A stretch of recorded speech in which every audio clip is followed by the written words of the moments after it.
A more pertinent question to ask about the word woke might be, why in such a short time has it gone from a rallying cry to a pejorative?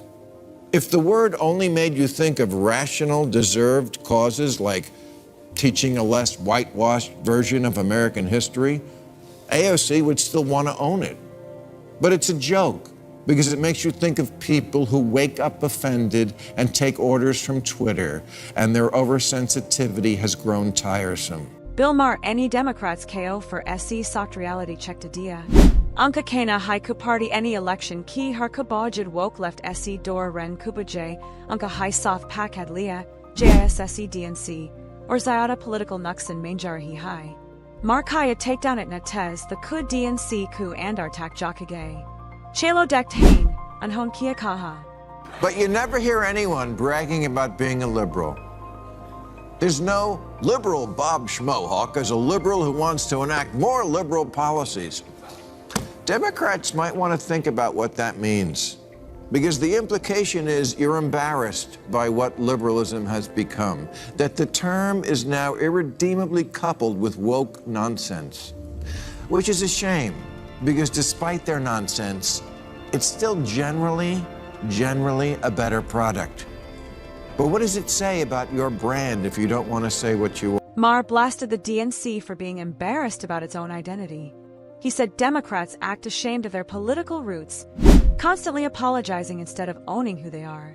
Meanwhile, Republicans proudly embrace their values without hesitation. Love them or hate them, the GOP stands firm that Maher's point was simple. If a party doesn't know what it stands for nothing.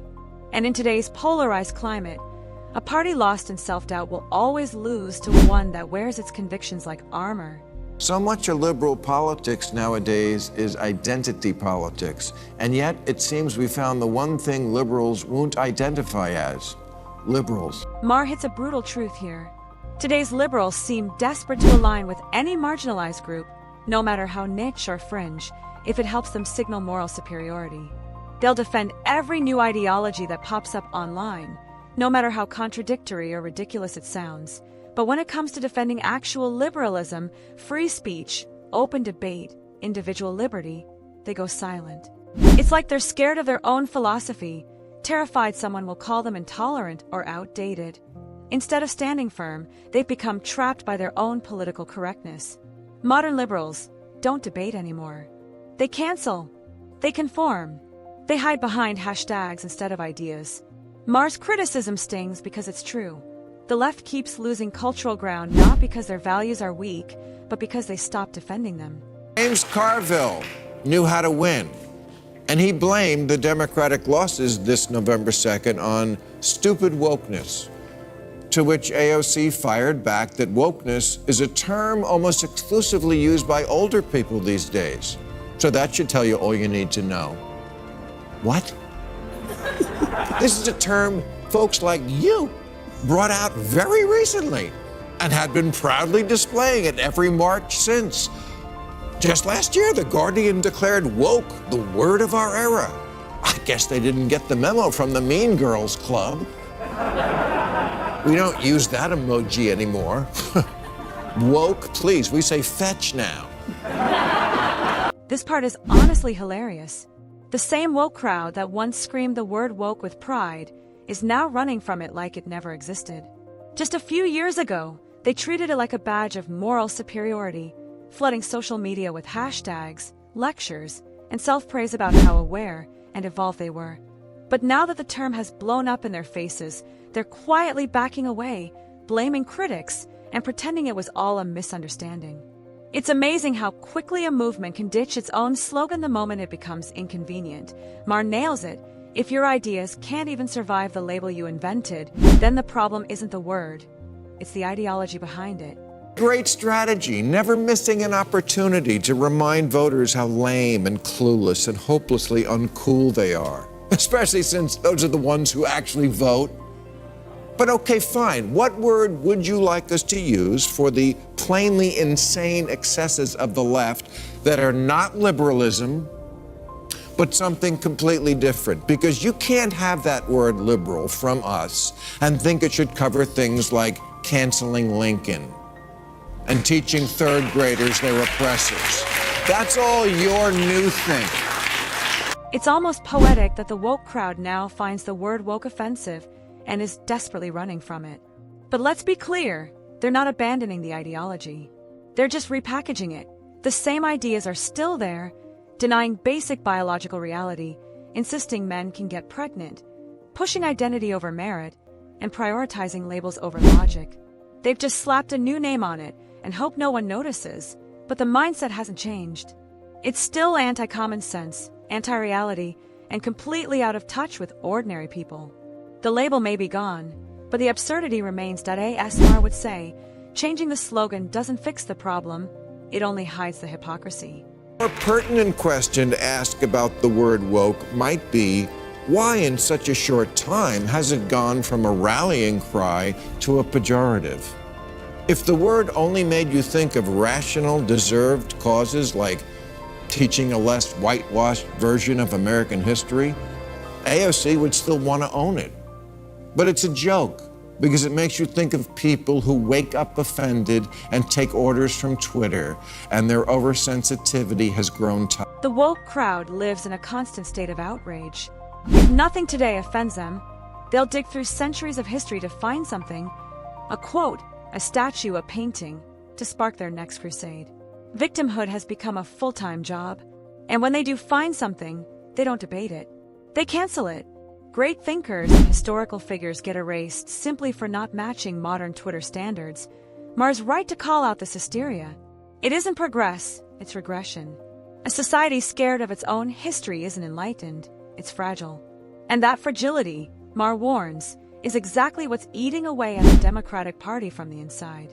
Said I would love to have AOC on this show. There's so much to admire there. I was one of her first supporters for the Green New Deal idea. But that will probably never happen because Democrats don't go anywhere these days where they're not pre-adored. And that's my last bit of advice to them. Go where the amen corner isn't. Do Fox News. Be brave. Come here. Go everywhere. Winning is about expanding the electorate. I highly doubt Alexandria Ocasio-Cortez would agree to an interview that actually challenges her views. She prefers soft questions and segments where she can bash Republicans and Donald Trump. This highlights a key flaw in the modern Democratic Party, a culture of comfort zones. The DNC engages only with friendly media, creating an echo chamber where accountability is rare. Maher's frustration is understandable. A movement that can't defend its ideas outside its bubble is driven by fear, not conviction. Democrats who 1 year from now will be licking their wounds and asking themselves how they could have lost the midterms so badly must instead ask themselves that question now. Now. You know, now. Like, while there's still time to do something about it. I completely agree. Nearly a year after their election loss, Democrats are still struggling in the polls. Despite media spin and political posturing, they haven't convinced voters they can handle the country's biggest challenges. Meanwhile, Trump dominates the conversation on the border, economy, national security, and America's global standing. People may not love his tone, but they trust his toughness, something slogans and safe talking points from the Democrats can't match. A couple of weeks ago, Amy Klobuchar was here, and when I suggested the Democrats need a messaging czar, she offered me the job. Well, you need a messaging czar in your party. And do you think it should be you? Amy, I'm flattered. But after careful consideration, I must decline. The hours it would take me away from home would make it very difficult on my family.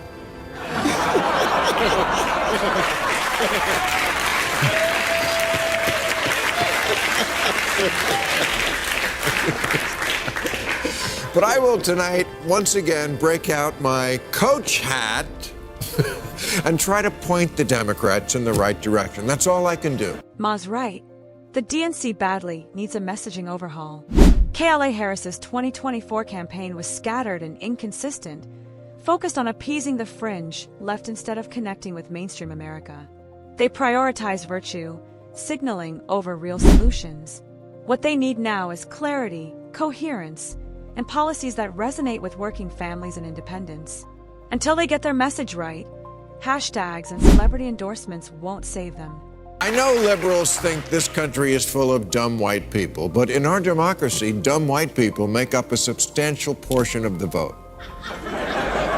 The median voter is a white person in their 50s who didn't go to college, their favorite TV show is NCIS, and their pronouns are what? I don't know what the fuck you're talking about, and get away from me.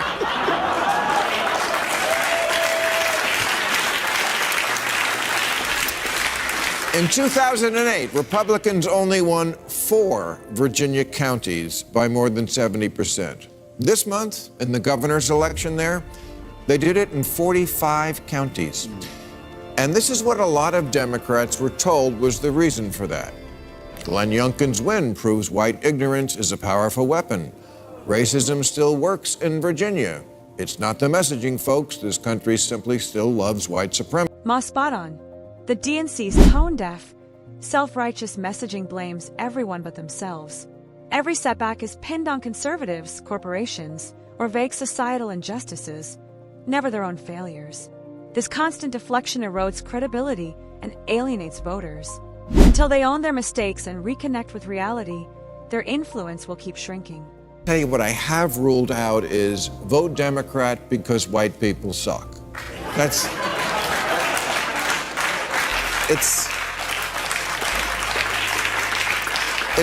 like trying to get laid by saying, you're ugly, you want to dance?